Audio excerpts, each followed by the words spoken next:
Yesterday we learned that we only had to prove one property in order to prove that a quadrilateral is a parallelogram.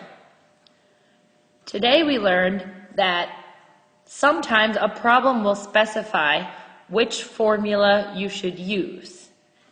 If a problem tells you to prove a quadrilateral is a parallelogram using a certain formula, then you need to do it in a different way. So opposite sides are congruent. If the problem says to use the distance formula,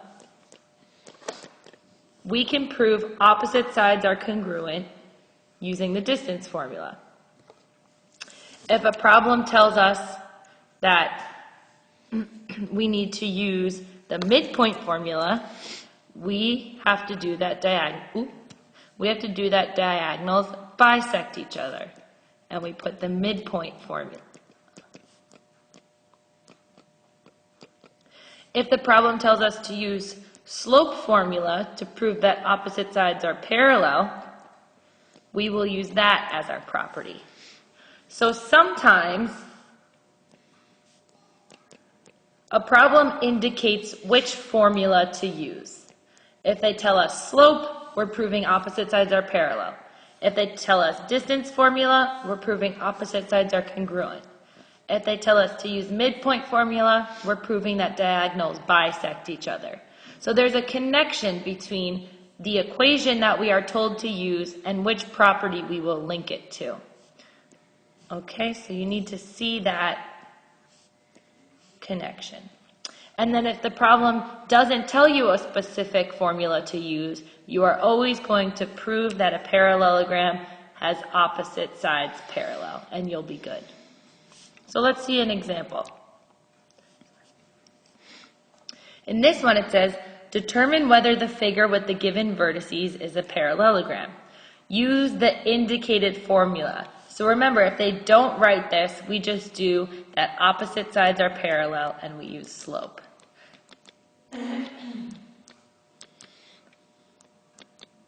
However, they tell us here that we need to use the indicated formula. Indicated means the formula they tell us.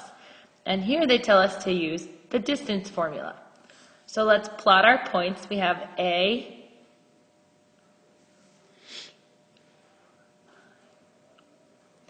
B,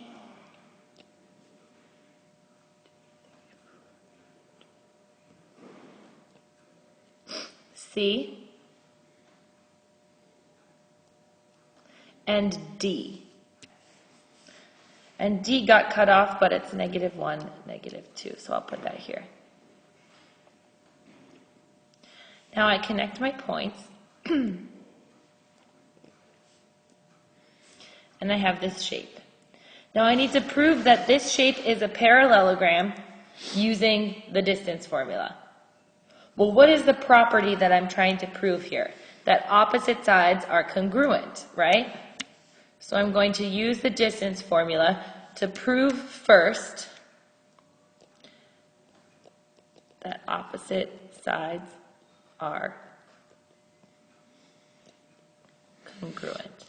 So first I'm going to prove that side AB is congruent to side DC. And I'm going to use the distance formula to do that. So the distance formula, I'm going to write it up here because I don't have a lot of room, and we're just going to refer to it for this problem.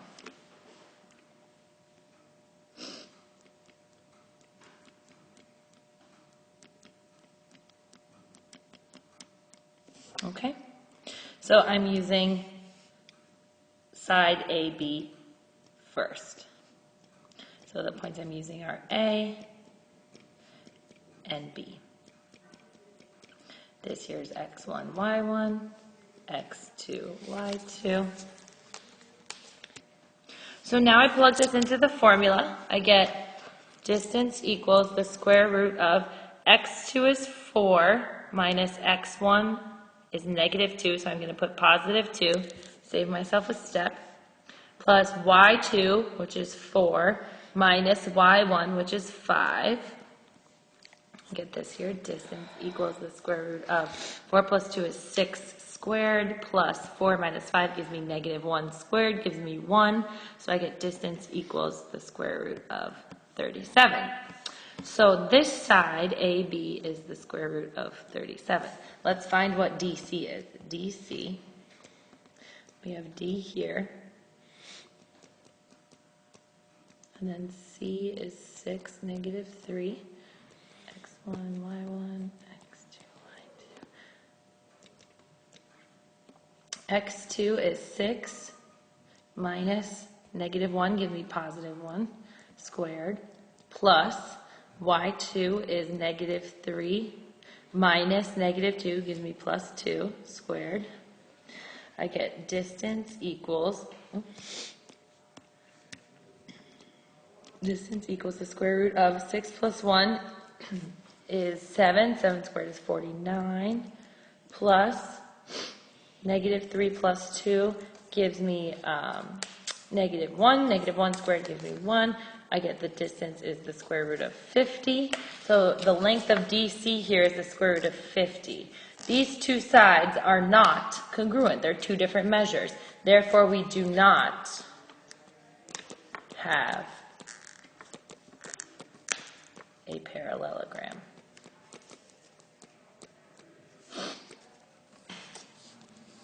So we use the indicated formula, distance formula, to prove the property of the parallelogram that we know here. The opposite sides are congruent. It was false, so we wrote that we do not have a parallelogram. That is the order in which we solve these here. So now, let's try this one here. It says, determine whether the figure with the given vertices is a parallelogram. Use the indicated formula. When they say indicated formula, that is the one we use. So here they tell us to use the midpoint formula. So the midpoint formula up here, we have x midpoint equals. So at the midpoint formula, we get x midpoint equals x endpoint plus x endpoint over 2. And then we get the y midpoint over here. We get y endpoint plus y endpoint over 2. This is going to give us a coordinate, and that coordinate will be a midpoint of the line that we're using. So let's plot our points here. Remember, we use midpoint formula for doing what? Proving that the diagonals in a parallelogram bisect each other. So you always write the property that you're going to use to prove. Plot the points. We have 0, 1, 2, 3, 4. This is H. This is H here. J, we have 2, 3, 4, negative 4. 1, 2, 3, 4, 5, 6. This is J. K is 5, 1, 2, 3, 4, 5, 6. This is K. And then we have L is 6, 7, 8, 9. 1, 2, 3, 4. L. So I connect my points here. Oh, it's a skinny one. Okay. Here we go. And now we're talking about diagonals. So I have to make my diagonals, right? I make my diagonal from HK, and I make my diagonal from JL. So I want to find the length of HK here, and I want to find the midpoint. If I then find the length of JL and find the midpoint, and they share a midpoint, we're basically saying that this figure cuts the two diagonals at the same point, which means the diagonals bisect each other. So I'm going to show it to you with math, okay? So we need to use the midpoint formula to find the midpoint of diagonal HK. So H is our first point, and that's 0, 4, and then K is our second point, and that's 5, 6. So let's put it into the formula.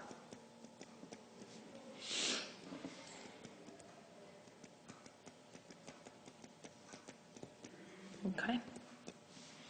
So here I get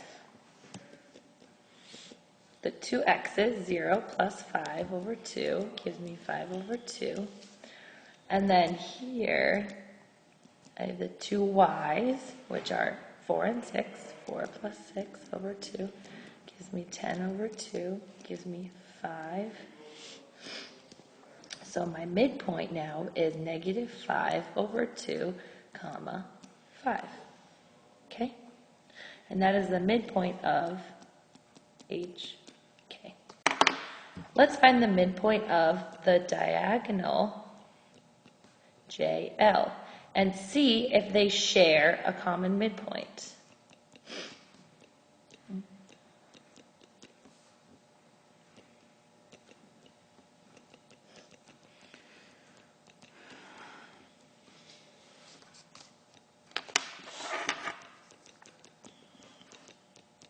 Okay, so let's plug our values in here.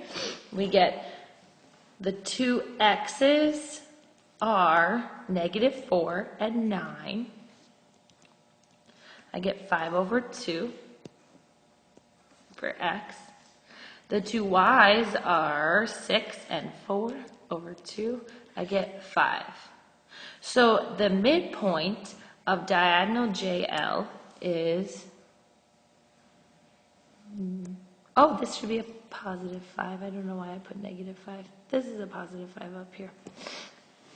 So this point here is 5 over 2 comma 5, and that's the midpoint of JL. These two diagonals have the same midpoint. Therefore, the diagonals bisect each other, and we have a parallelogram. Okay? So on this next example, I plotted the points beforehand just to save a little time. But it says, determine whether the figure with the given vertices is a parallelogram. Use the indicated formula. So remember, whenever they say use the indicated formula, we have to use this formula that they tell us here. And it needs to support a property. So if they tell us to use slope formula, we are trying to prove that opposite sides are parallel. Parallel means they have the same slope. So the opposite sides here are VW and TS. And we want to prove, that they're parallel. So VW parallel to TS. Okay? The second set of lines we want to prove is that WS is parallel to VT. So we have WS parallel to VT. So we need to use slope formula. So let's put our slope formula over here and then we can reference it. Okay. So here we have VW parallel to TS. So we find the slope of VW and then we find the slope, and then we find the slope of TS. So let's find the slope of VW. We have slope equals y2, which is going to be 7, minus y1, which is 13, over negative 14 minus negative 10. So it becomes plus 10. I get 7 minus 13 gives me negative 6. And then negative 14 plus 10 gives me negative 4. The negative divided by a negative gives me a positive. I reduce by 2, and I get 3 over 2. The slope of TS, we have the slope of TS equals 5 minus negative 1 becomes plus 1 over 2 plus, because it's minus a negative, 2. I get 6 over 4. I reduce. I get 3 over 2. I have the same slope here and here, so I can conclude that, yes, they are parallel.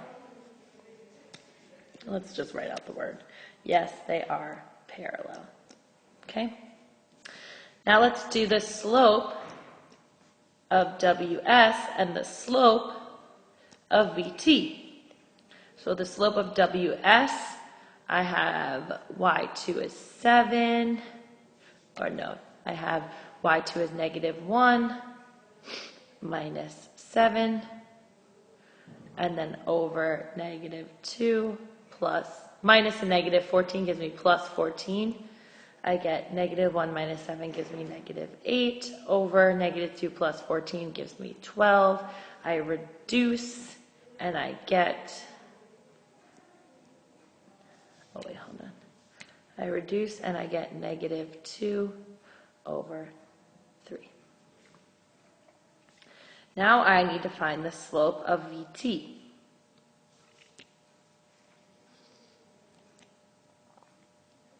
So I get 5 minus 13 over -10 minus 2.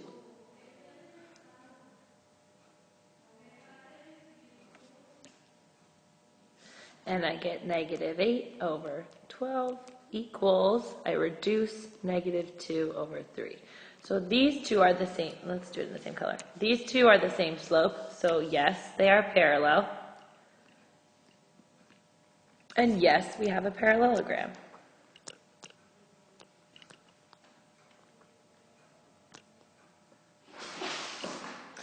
So remember, if they say use the indicated formula, you need to use the formula they tell you, and then you need to match it with a property that you know about the shape.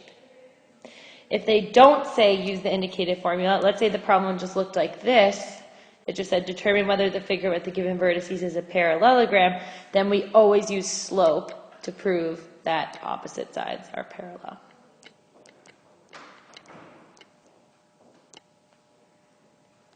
Okay?